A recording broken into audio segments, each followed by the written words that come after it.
하는데 두 가지 키워드가 생각이 나더라고요. 그래서 하나는 통합이라는 우리가 BIM은 결국은 통합된 빌딩 인포메이션 시스템이나 모델이나 그렇게 되게 통합이라는 단어 키워드가 생각나고 저는 이걸 어떻게 구현할 거냐 그런 생각이 나가지고 제목은 거창하게 예술과 공학에 없어서 통합 예술과 구현의 공학 그렇게 했습니다. 앞으로 한 3분까지는 아니고 제가 잠깐 말씀을 드려보겠습니다. 첫 번째는 BIM의 정의입니다. 지금 넘어가야 될 것 같아서 다음 슬라이드 BIM의 정의는 제가 생각해보니까 디지털로 포맷된 모델이다. 그리고 3차원의 패러메트릭한 모델이다. 그 다음에 종합적인 프로덕트 모델이 되어야 될 거고요. 그렇게 생각한다면 아주 종합적인 프로덕트 모델이 되어야 되고 라이프 사이클을 커버하는 프로세스 모델이 되어야 된다. 그러니까 한 90년 만에 그 기계공학이나 우주공학 이런 쪽에서 프로덕트 모델 그런 종합적인 데이터를 만들어서 콜라보레이션 디자인에 활용하고 통합적으로 운영하기 위해서 그런 시도들을 했었고요. 그래서 이제 저희 건축 쪽에서도 그런 프로덕트 모델의 개념을 가져와가지고 빌딩에다 적용하는 노력을 했습니다. 그래서 우선 이 앞에 그런 모델이 되기 위해서는 다음과 같은 구체적인 목표를 정해야 된다 말씀드렸죠.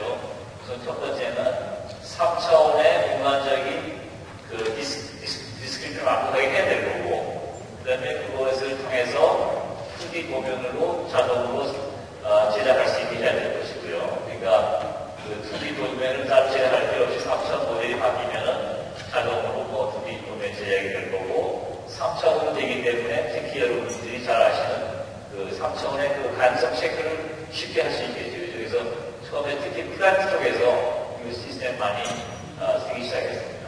그리고 이제 두 번째는 그거에 캐테고라이즈를 해야 되는데, 쉽게 말해서 저희들이 건설의 설계 초기 단계부터 건설 시공하고 유지 관리까지 하다 보면은 굉장히 많은 데이터 셋, 그러니까 각 페이지별로 다른 세트의 데이터가 필요하고, 또한 그 세트를 만드는 그 포커스가 서로 틀릴 거고, 그러니까 어떤 때는 디테일한 부분이 필요하지만 어떤 때는 또 상위 레벨의 데이터 세트를 그걸 어떻게 서로 소통을 시키느냐, 그게 굉장히 중요합니다. 소통이라는 말을 제가 쓰는데, 그 각 레벨의 소통이 얼마나 굉장히 중요하다.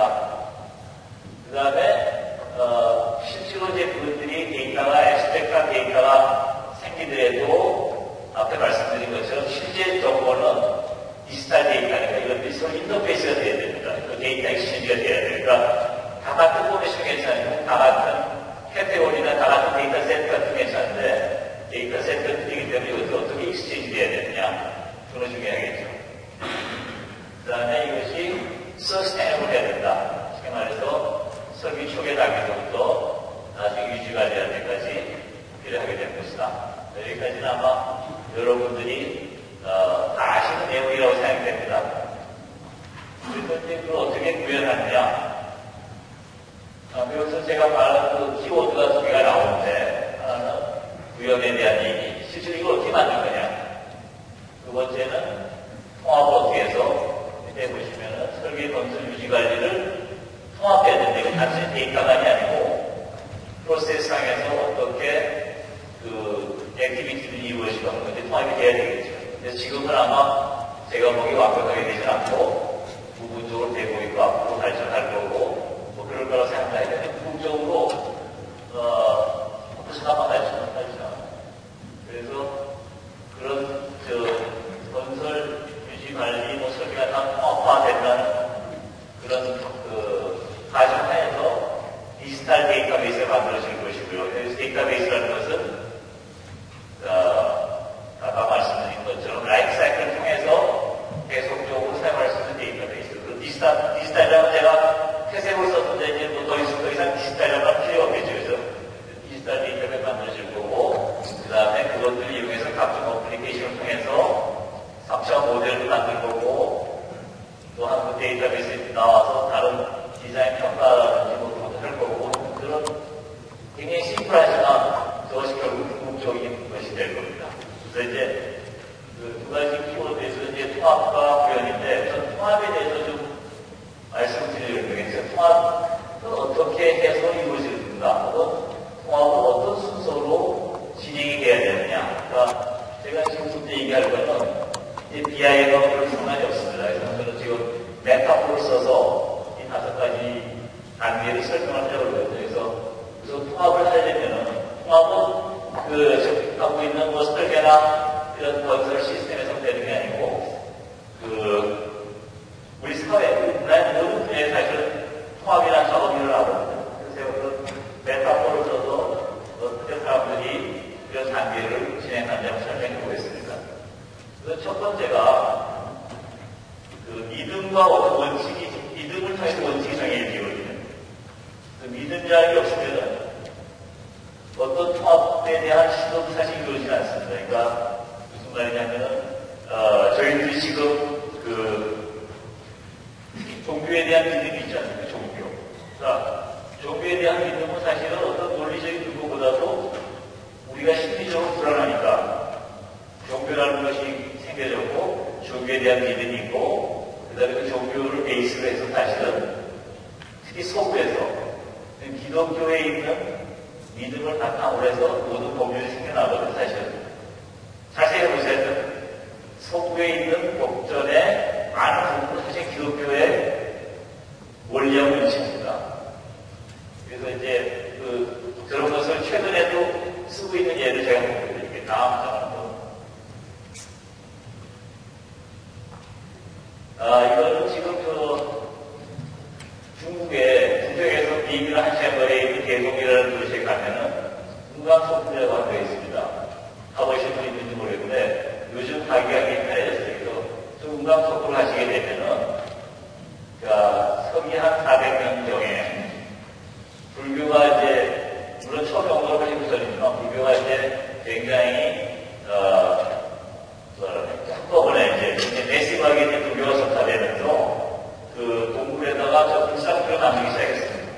그러니까 사람들이 나쇼를 믿으니까 불상이 필요하겠죠. 근데 이게 그 시기가 언제냐면은 중국의 부귀 시대입니다. 부귀.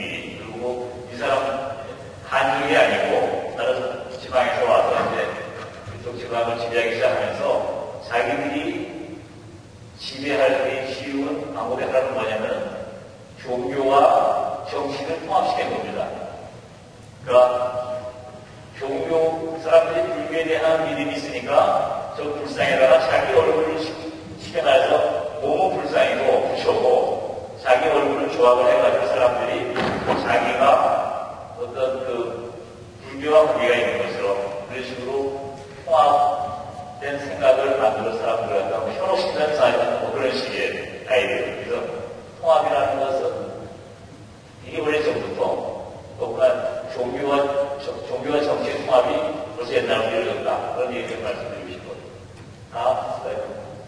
이거는 이제 20세기 초에 와서는 영화라는 새로운 미디어, 지금은 뭐 별거 아닙니다. 그렇지만 20세기 초에 저런 미디어를 잘 활용을 해가지고 신비주의가 들어있죠. 히틀러라는 그 독재자의 어떤 정치적인 저거하고 새로운 미디어 통합을 해가지고 정치 폭발을 올리는 거고. 되게 촌스럽지만 한국에서도 전두환 대통령이 공모하고 들었을 거 앵글뉴스라고 해가지고 매일같이 9시 뉴스에 대통령을 부각시킨 겁니다. 이거는 방송하고 정치의 통합이지, 예를 들면. 그러니까 사람들이 그렇잖아요. 사실은 저는 안 믿는데 대부분 사람들이 방송이나 신문에서 얘기하는 건 믿거든요. 그러니까 그런 믿음 하에서 정치와 결합을 해서 또 통합을 하려고 하는 겁니다. 다음 슬라이드. 근데 이제 제가 다 말씀드린 비전에 대한 건데 사실은 비전이라는 것도 믿음이 있어야 통하거든요. 근데 비전은 또 내가 어떻게 하면 좀 더 구체적인 겁니다. 그러니까 굉장히 구체적으로 어떤 목표를 정해주는 것입니다.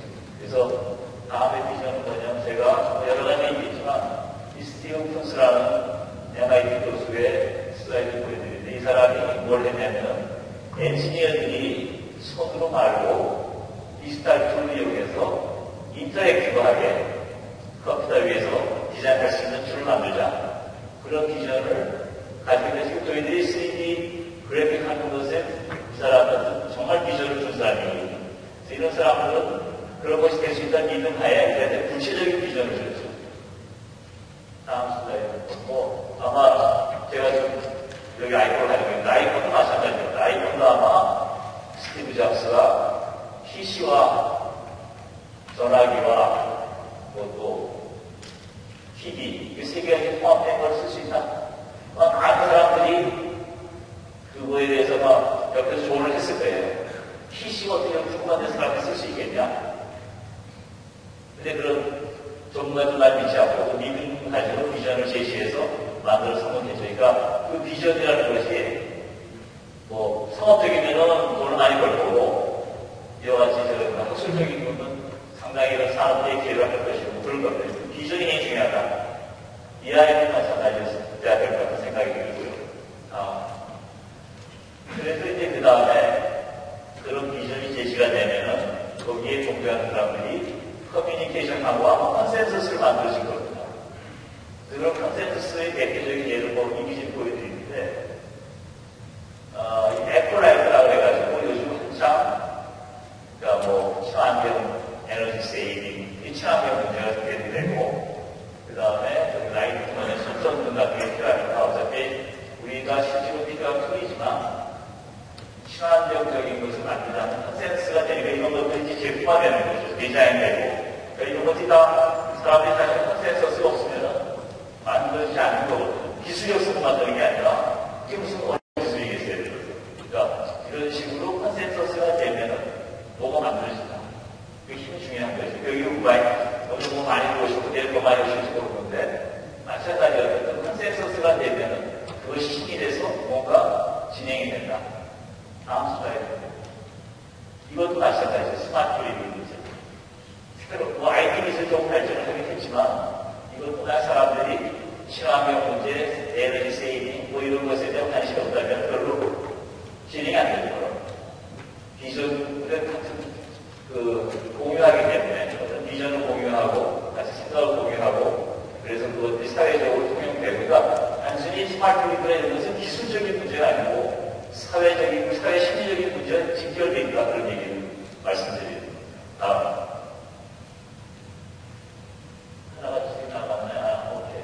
그래서 그런 컨센서스가 된 다음에는 이것을 좀 체계화하고 구체적인 목표를 위해서 아까 말씀드린 것은 조금 더 일반적인 것이지만 절대 여기서만 비같이 전문가들 집단에서는 이것들이 이제 체계화되고 뭐 어떻게 보면 룰을 만들고 그 다음에 그걸 어떻게 목표를 달성하고 이런 여러 가지를 만들겠죠. 그래서 그런 것이 체계화되면 이제 학회도 만들고 협회도 만들어서 더 빨리 진행될 수 있게 할 겁니다. 그래서 이제 두 번 상기가 이게 지나가면 다음 슬라이드. 그 다음에 이제 부분적인 솔루션들이 나올 거예요. 지금 저희가 한번 생각하기에는 비하인드 목표나 이런 것을 확실하지만 완전하다고 생각하지 않고 앞으로 가야 되기 때문에 어쨌든 그 부분적인 솔루션이 나올 겁니다. 다음 슬라이드. 이게 맞는 예제인지 모르겠지만 그냥 여러분들 즐겁게 해드리려고 그러니까 한복과 양복을 갖다가 그냥 서로 이렇게 묶어가지고 새로운 디자인이고 새로운 제품인 것처럼 그러니까 뭐 아주 훌륭하진 않지만 뭐 그런 대로 그래서 보통 특히 한국의 한국 패션쇼에 가게 되면 저와 같이 국산의